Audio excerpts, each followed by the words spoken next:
I recently released my English pronunciation course in the Kangaroo Academy. And to celebrate, I want to share my top 5 tips to help you get perfect English pronunciation. Let's get started. So, my first tip is to do nothing. That's right, absolutely nothing.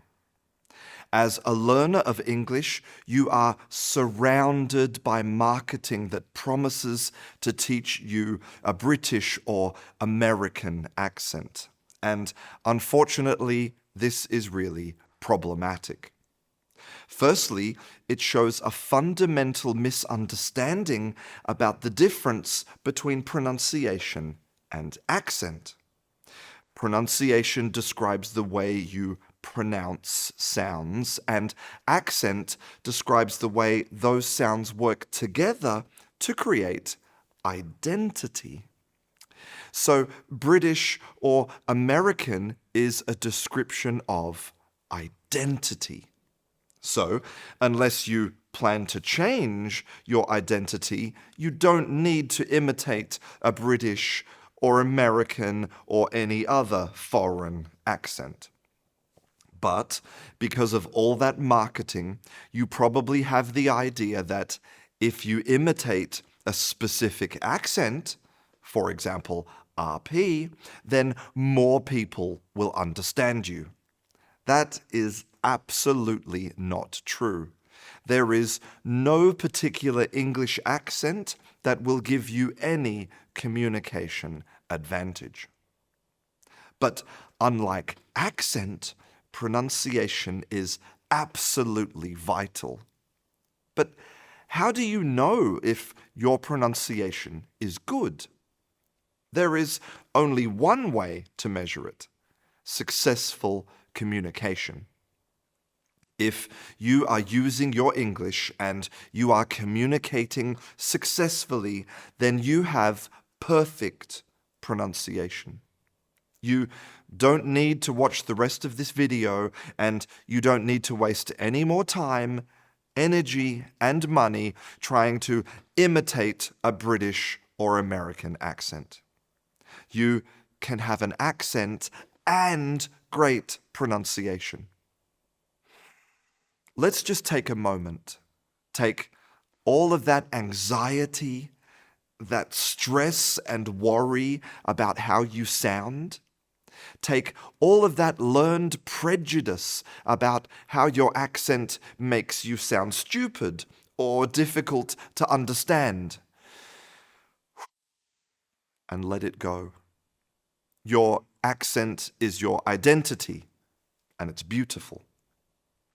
Now let's do something a bit more technical. In English, words generally fall into 2 categories: lexical words and grammar words. The simple explanation is that lexical words transmit meaning and grammar words transmit grammar. So table, remember, yellow, and suddenly are lexical words, and she, at, the, and so are grammar words. And those lexical words are the most important because they carry meaning. And in language, meaning is everything. I can communicate in a basic way using only lexical words. Christian, pizza, eat, today. But I can't really communicate anything using only grammar words. It, the, through, on. And this brings us to the rhythm of English. You may have heard about syllable-timed and stress-timed languages, but that's just another myth. What we do have in English is an alternating up and down pattern of stress between those lexical words and those grammar words, which sometimes gives the appearance of a regular rhythm. To demonstrate how this works, we can use a metronome. Here are 4 lexical words. Let's say them to the beat. Red, blue, green, pink. Red, blue, green, pink. Now, let's add some grammar words, but let's keep the lexical words on the beat. Red and blue and green and pink. Red and blue and green and pink. Now let's add some more grammar words. Red and then blue and then green and then pink. Red and then blue and then green and then pink. And some more. Red and then it's blue and then it's green and then it's pink. Red and then it's blue and then it's green and then it's pink. The important thing is not that we are keeping the lexical words on the beat, but that we are reducing the length of the grammar words. Now, obviously, if you just follow that up and down pattern, then you will sound really robotic. And that's why you need nuclear stress. When we are producing language, we normally produce it in small pieces, and each one represents a complete thought. Research has shown that when we're speaking, these little pieces are usually about 2 seconds long. We can call them thought groups. Look at this phrase, which doesn't contain any punctuation. Take a moment to read it or say it out loud and ask yourself where there seems like a natural break or pause in the language. It's highly likely that you chose to put a break here. Because we are all humans with the same human brains, we all tend to divide information in the same way. It's not something that you need to study or practice. But what is absolutely vital is how you use stress inside these thought groups. Look at this phrase. Again, take a moment to think about how you would divide it up. In this case, there are various options, but with different meanings. We can divide it here, which creates 2 food options, tuna salad and chicken.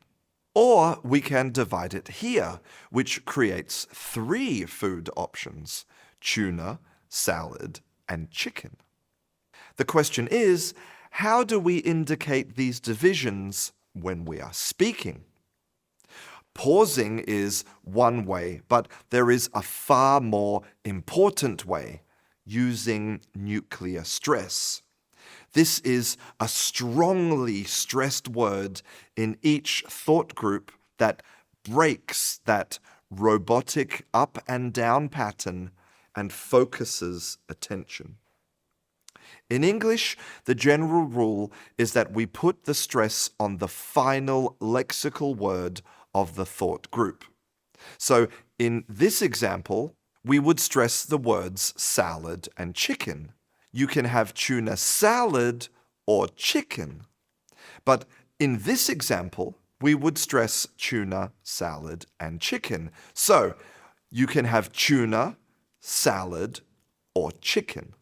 Now, in any sentence, all nuclear stress positions are possible, but each one has a different meaning. And that's why nuclear stress is so important. And depending on your native language, the rhythm of English might be completely alien to you. But you should practice it. Not to sound like a native speaker, but because it's an important part of the way that English packages information to make it easier for others to process. The Arabic language is written using something called an abjad. In an abjad, you only write the consonants and not the vowels. The vowels are flexible and they depend on the person reading. The thing is, you could also do this with English. Children instinctively know how unimportant vowels are in English. Look at how this 5-year-old from California wrote the names of some common shapes in English. 2 of the shapes, square and star, are written with no vowels at all, and 2 other shapes, circle and diamond, with only 1 vowel. The good news is that this shows where you should focus your energy: consonants. For example, let's look at a specific consonant sound in English, the T.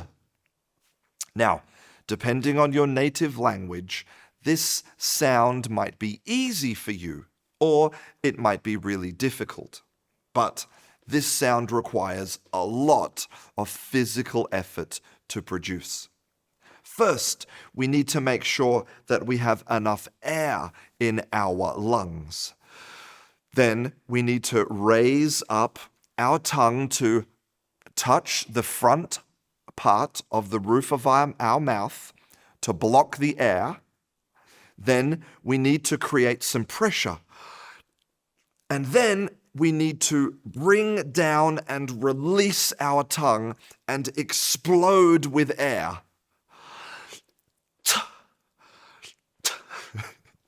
With all of this effort, it's not surprising that this sound is often deleted or substituted by many people, especially native speakers. But that is a major problem because English has a very simple grammar system for tense and aspect. For almost all verbs to indicate the past simple, we add ed to the verb, which is often produced as that t sound. In other words, that single sound is the only thing that tells me if you are talking about something in the past. So you better make sure that it's really clear. And that brings us to the final tip. Now, at first, this might not seem like it has anything to do with pronunciation at all, but it is often the key to successful communication. When people are learning a language, it's totally natural to want to pronounce the language like a native speaker. After all, they have had a lifetime of practice. But this comes with a huge negative. Native speakers often only communicate with other native speakers who have also had a lifetime of practice. They are all experts in the language. And as experts, they have the privilege of being able to take shortcuts with English that you do not have. Today, English is a true global language, and you will probably never use your English with other native speakers, but with other learners just like you. So, trying to copy the things that expert native speakers do with their pronunciation, like eliminating that t sound, will not make you a better communicator. In fact, it will do the opposite. When you enter into any type of communication, you are making a social contract. And part of that contract is to take 50% of the responsibility for the success of that communication. Your job is to help the other person as much as possible to understand the meaning of your communication. It might seem cool or authentic to use the same shortcuts that native speakers use, but there's nothing cool or authentic about making communication difficult for other people. When you consider others and take the time and the effort to follow the fundamentals of the English sound system, then you respect the fundamental goal of language, which is to share. I'm Christian, this is Kangaroo English, and I'll see you in class.